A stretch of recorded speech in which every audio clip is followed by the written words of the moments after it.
जी, अस्सलाम वालेकुम। मैं हूँ उमैर शहज़ाद और इनॉन ट्रेडर्स के प्लेटफॉर्म से एक वीडियो लेके आए हैं जिसमें हम डिस्कस करेंगे कि नेट मीटरिंग और नेट बिलिंग की जो नई पॉलिसी आई है वो क्या है। इससे पहले भी हम काफ़ी अर्सा पहले एक नेट बिलिंग के ऊपर वीडियो बना चुके हैं। उसका भी हम लिंक लगा देंगे इस वीडियो के साथ ताकि आप देख सकें। तो जैसा कि आपको पता है कि कल नेपरा ने अपनी प्रोज्यूमर रेगुलेशन 2026 जो है वो इंट्रोड्यूस कर दी है।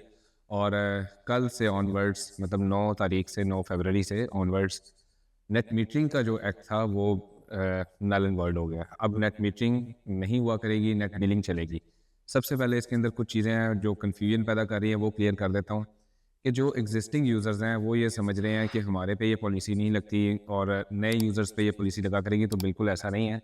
एग्जिस्टिंग कस्टमर्स के लिए या जो एग्जिस्टिंग कंज्यूमर हैं या जिन्होंने सोलर सिस्टम्स अपने घरों में इंस्टॉल किए हुए हैं, उनके लिए भी ये इस जो एक्ट में अमेंडमेंट्स आई हैं। तो उसमें होगा ये कि पहले ये होता था कि यूनिट टू यूनिट जो एडजस्टमेंट चल रही थी वो बिल्कुल ख़त्म कर दी गई है। आप जो बिजली खरीदेंगे ग्रिड से, वो जो नेपरा का स्टैंडर्ड रेट है आप उसके ऊपर उसको पे करेंगे या उसका आपका बिल अमाउंट ऑफ बिल वो बनेगी जो कि आपने देने हैं डिस्को को। जो बिजली एग्जिस्टिंग यूज़र्स ग्रिड को देंगे उसके ऊपर जो रेट है वो 25 से 26 रुपीज़ के दरमियान में हुआ करेगा। ये जो पहले क्वार्टरली एडजस्टमेंट होती थी जिसमें अमाउंट बना करती थी, ये अब मंथली हुआ करेगा। मिसाल के तौर पे आपने 100 यूनिट वापडा से लिए 45 रुपीज़ के हिसाब से, तो आपका जो बिल बना उसके अंदर से जो आपने वापडा को दिए होंगे 25 रुपीज़ के हिसाब से यूनिट्स वो डिडक्ट हो जाएंगे। अगर तो आपने ज़्यादा यूनिट दिए हैं, मतलब 100 यूनिट से ज़्यादा यूनिट दिए हैं, फॉर एग्जांपल 200 यूनिट्स दिए हैं, तो आपका ऑलमोस्ट बिल ज़ीरो हो सकता है। तो इसमें ये भी एक कंसेप्ट है कि जो रेट ऑफ इलेक्ट्रिसिटी जिस पे हम वापडा से लेते हैं, तो अगर हम इसको थोड़ा समराइज़ करके समझना चाहें कि इस पॉलिसी से बचेंगे किस तरह से एग्जिस्टिंग यूज़र्स के लिए, वो ये है कि आप एटलीस्ट 2 यूनिट्स एक्सपोर्ट करेंगे अगेंस्ट दैट 1 यूनिट जो आपने वापडा से या ग्रिड से लिया है, तो आपका बिल ऑलमोस्ट ज़ीरो के करीब रहेगा। बट इसके अंदर एक बहुत बड़ा पॉइंट ये है डीजी कैपेसिटीज़। कई लोगों ने अपने पास जो सोलर सिस्टम इंस्टॉल किए हैं वो डीजी कैपेसिटी से कहीं ज़्यादा लगाए हुए हैं और इसके अंदर बड़ा क्लियरली मेंशन किया गया जो प्रोज्यूमर रेगुलेशन आई है कि ये देखा जाएगा कि जो आपका ट्रांसफार्मर है वो 80% आपके एरिया का जो ट्रांसफार्मर है वो 80% से ज़्यादा ओवरलोडेड तो नहीं है या 80% मैक्सिमम है उसका। तो उसकी बेस पे आपको अलाउ किया जाएगा कि आप अपनी डीजी कैपेसिटी बढ़ा सकते हैं या आप वहाँ पे नेट मीटरिंग या नेट बिलिंग करवा सकते भी हैं या नहीं। तो जिनके पास तो सिस्टम्स के उतने ही लगे हैं जितनी उनकी डीजी कैपेसिटी है और उनका बिल फिर भी ज़ीरो था, तो उनके लिए इतना कोई बॉदरिंग इशू नहीं है। बस उनको ये देखना है कि वो कम से कम वापडा से या ग्रिड से बिजली लें और मैक्सिमम यूटिलाइजेशन जो है वो अपनी घर के अंदर करें या अपने लोड के साथ करें।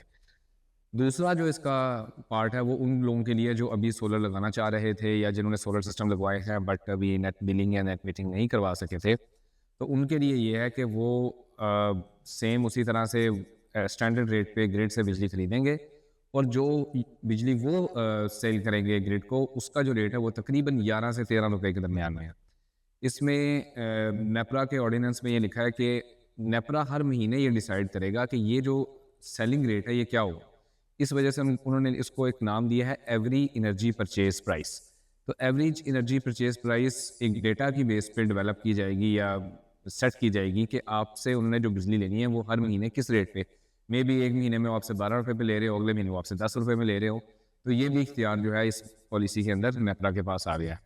और अगर इसको हम 11 रुपये पे ही सेट कर दें तो आप देख लें कि आप एटलीस्ट ग्रिड से 1 यूनिट जो आपने लेना है उसको अगर आपने बैलेंस करना है या ज़ीरो करना है तो आपको उसके मुकाबले में 4 यूनिट्स देने पड़ेंगे अगर आपने अभी नेट मीटरिंग या नेट बिलिंग करवानी है।